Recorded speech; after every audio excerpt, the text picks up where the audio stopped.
Olá, no programa O Produtor Quer Saber de hoje, nosso tema: desafios e oportunidades para a agricultura sustentável no Brasil. E quem está com a gente para falar sobre esse assunto, Luiz Roberto Guilherme, professor da Universidade Federal de Lavras. Muito bom dia, seja bem-vindo. Muito bom dia aos que estão assistindo. Primeiramente, qual é a visão geral hoje sobre a agricultura sustentável no Brasil? Em que ponto nós estamos? O Brasil tem sido considerado um exemplo de sustentabilidade agrícola no mundo como um todo. Nós temos os nossos desafios para melhorar cada vez mais essa performance, mas as nossas conquistas, e aí eu vou colocar basicamente o cenário do que aconteceu no Cerrado, elas foram bastante significativas. E os avanços, particularmente nos últimos 20 anos, quando a gente começou a melhorar os nossos sistemas, tornar os nossos sistemas mais resilientes, mais robustos, com um sistema plantio direto, elas foram bastante significativas. Nós começamos a aumentar muito a nossa produtividade, ainda podemos aumentar em várias outras culturas. Aumentamos basicamente a produtividade em culturas que a gente exporta. E isso, no final, significa que a gente vai ter que usar menos áreas para produzir quantidades cada vez mais crescentes. Então, essas conquistas elas vieram de um trabalho árduo, de pesquisa, de informação, de ensino, de formação, e depois de uma transferência dessa informação para o produtor. Eu diria até que essa terceira fase, que é a transferência, é uma fase que a gente pode melhorar bastante, porque nós temos assim produtores que já estão conseguindo produtividade muito boa e eles obviamente não precisam mais abrir novas áreas, porque eles conseguem produzir mais em áreas que eles têm hoje, e ainda tem produtores que não têm acesso a essa informação e que eventualmente estão com um patamar de produtividade baixo e que às vezes estão abrindo áreas para produzir um pouco mais, mas se ele soubesse como manejar os insumos e toda essa tecnologia, tivesse essa informação em mãos, ele poderia ser capaz de produzir mais na mesma área que ele tem, preservando a área adicional. Então isso é sustentabilidade. Nós temos conseguido fazer isso, estamos melhorando os nossos índices de sustentabilidade. A prova disso é que nós estamos cada vez mais participando como provedores de alimento para o mundo como um todo. Nós provemos para o nosso próprio país, estamos fazendo o papel de provedores para o mundo como um todo. Isso não seria feito de maneira contínua, isso está num crescente ano após ano, se não houvesse sustentabilidade do sistema. Agora, e as conquistas no manejo do solo, por exemplo, especificamente? Então, eu acho que uma grande conquista que nós temos em manejo de solo no Brasil, ela veio com o fato de a gente não ficar mais revolvendo o solo. O plantio direto. Exatamente, com o plantio base, direto. Por quê? Porque esse sistema ele foi um sistema importado de países de clima temperado que precisavam lá revolver o solo, porque você precisa fazer com que ele esquente, você precisa fazer com que a neve derreta, a umidade diminua. E a gente pegou essa informação e, mais recentemente, o plantio direto ainda é novo no Brasil, a gente pode dizer que tem uma geração. Há 25 anos atrás a gente tinha 1 milhão de hectares, hoje a gente tem mais de 30 milhões no Brasil como um todo. O Cerrado já tem uma quantidade cada vez mais expressiva. Isso é particularmente relevante nas áreas de Cerrado, que são ecossistemas eventualmente mais frágeis.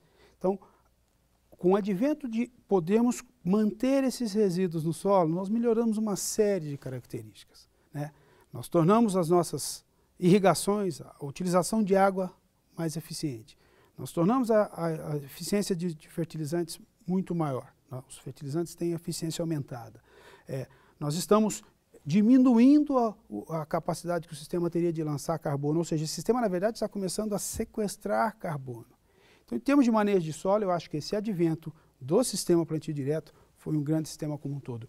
Cada vez mais a gente pode melhorar esses sistemas, nós temos desafios de saber quais plantas nós vamos usar. Quando a gente tem problemas de distribuição de água, às vezes não dá para fazer um sistema efetivamente eficiente, mas nós vamos progredindo aos poucos. Nós já temos exemplos de lugares que funcionam.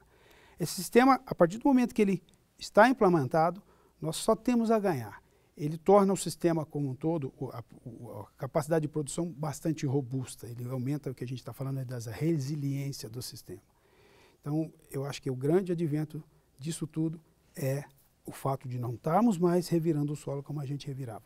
Nós moramos num país que é muito quente. Se a gente começa a trabalhar esse solo, nós vamos perder esse carbono. Perder carbono num cenário onde está todo mundo falando de, opa, estou lançando carbono para a atmosfera. Isso não podemos admitir. certo? Nós temos que ser parceiros. Mudança de conceito. Nós temos que ser parceiro para sequestrar esse carbono. Agora, diante disso, desse avanço na sustentabilidade, né, o setor agropecuário como um todo, hoje não tem como, ninguém consegue não admitir que o peso que tem o setor na balança comercial hoje, isso é visível para todo brasileiro. Bom, eu até gostaria que os brasileiros que moram nas cidades, eles tivessem uma informação maior sobre isso. Porque eu acho que ainda muitas pessoas, infelizmente, não têm uma ideia dessa dimensão. Eu costumo dizer Já foi pior. Já foi pior. Não, nós estamos, quer dizer, acho que um programa como esse assim, ele tinha que ser colocado na televisão de todo mundo na hora que ele está almoçando, na hora que ele acorda. Por quê? Se você olhar o cenário de balanço de pagamentos, o crescente é cada vez maior. Os superávites só existem por conta da agricultura. Eu acabei de mostrar numa apresentação, num debate que nós fizemos há pouco, se você pega os grandes exportadores de comida, de alimento do mundo, que ganham muito dinheiro, e pega os grandes importadores, por exemplo, os Estados Unidos, ele é o maior exportador, ele vende mais de 100 e tantos bilhões, esses dados estão disponíveis.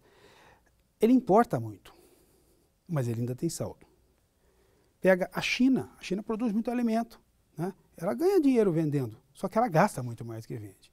Alemanha, Holanda, França, esses são competidores nossos, que ganham muito dinheiro com alimento. O Brasil nem aparece lá na lista dos 20 maiores importadores. O Brasil não gasta dinheiro com alimento. Em compensação, ele está ganhando muito. Então, o saldo de balanço no alimento é extremamente positivo para a agricultura brasileira. E ele está ajudando com que a gente mantenha saldo de pagamentos favoráveis, né? O último ano foi o ano de ápice, nós tivemos 46% do saldo de pagamentos vindo da agricultura. Então, quem está segurando é a agricultura. Como é que um negócio desse não pode ser sustentável, né? Então, eu acho que todo mundo no Brasil tinha que levantar e pedir para rezar uma missa para o agricultor brasileiro todo dia de manhã cedo. Porque se nós estamos do jeito que nós estamos hoje, pode ter certeza, é porque o agricultor está fazendo o trabalho dele. Pode melhorar? Pode. Agora, o apoio da sociedade civil é muito importante, valorizar essa profissão, porque senão, onde nós estaríamos se isso não estivesse acontecendo? Agora, esse ponto que você tocou é importante porque a palavra sustentabilidade, ela entrou numa vala comum tão grande e que se não intensificar o que significa realmente sustentabilidade, que tem que envolver a economia, que tem que ser rentável, então acho que ainda falta bater nesse ponto para mostrar que o produtor tem que ganhar dinheiro, e não é simples. Claro, a sustentabilidade ela pressupõe você continuar a poder exercer a sua atividade. Quando eu falo de sustentabilidade ambiental, é muito bonito um meio ambiente nas condições naturais que ele está, se você conseguir tirar o seu alimento de lá. A população está crescendo cada vez mais. Parte desse ambiente vai ter que ser modificado para prestar um outro serviço. Quando esse ambiente está em condições naturais, ele presta um punhado de serviços. Ele fixa carbono, ele infiltra água, ele está relacionado a ciclo de nutrientes, o ecossistema como um todo. Eu tenho que mudar parte desses ecossistemas para prestar um serviço que é produzir comida, que é prestar um serviço de produzir um algodão para vestir uma roupa, que é para produzir madeira. São vários e vários serviços, né? E quando eu modifico esse ambiente, ele nunca vai ser igual ao ambiente que está na mata, mas o serviço é outro.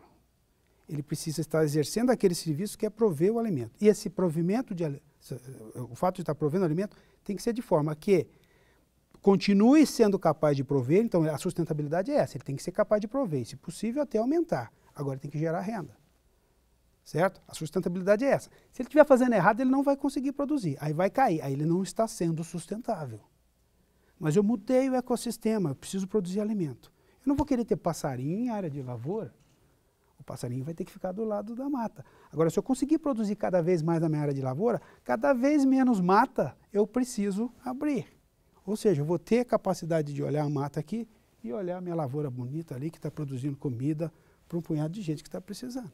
Professor, na sua visão, com a nova lei, né, a lei florestal, no caso o Código Florestal Brasileiro, com a mudança, que foi uma discussão ampla com a sociedade, ali é que a sociedade começou a enxergar um pouco melhor a situação real, mas ainda não aceita algumas coisas, né, ainda é difícil se colocar. Foi um divisor de águas, ainda precisa essa implementação toda para que haja uma aceitação da sociedade maior?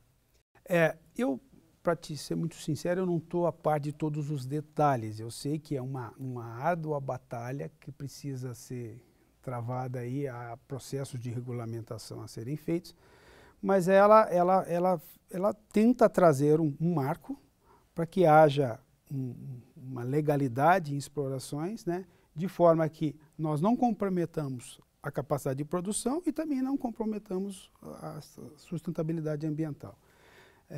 Eu acho que a sociedade precisa ter noção disso. Muitos às vezes criticam, vamos vetar. Veta a lei, porque ela vai permitir que você abra uma área a mais. Eu acho uma ilusão, por exemplo, eu acabei de retornar do ecossistema amazônico ali numa transição até a cidade de Belém, que é uma área que está com expansão de agricultura muito interessante. Se você falar para uma pessoa que está produzindo na Amazônia, ele vai falar, mas você está produzindo na Amazônia, a Amazônia é floresta. Nós temos cidades desenvolvendo, nós temos pessoas que moram lá, certo? Então essas pessoas precisam produzir. Tem potencial? Tem. Há vários estudos mostrando onde é possível produzir e onde é preciso preservar, né? Então, se a gente conseguir coadunar essas duas coisas, e o Código Florestal acho que está aí para ajudar, pode ser melhorado, se puder melhorar, tudo bem, nós vamos conseguir satisfazer as nossas necessidades e ter o crescimento do Brasil. Ok, nós vamos fazer um rápido intervalo, professor. Nós retornamos depois para continuar sobre este tema, desafios e oportunidades para a agricultura sustentável no Brasil. É um instante só.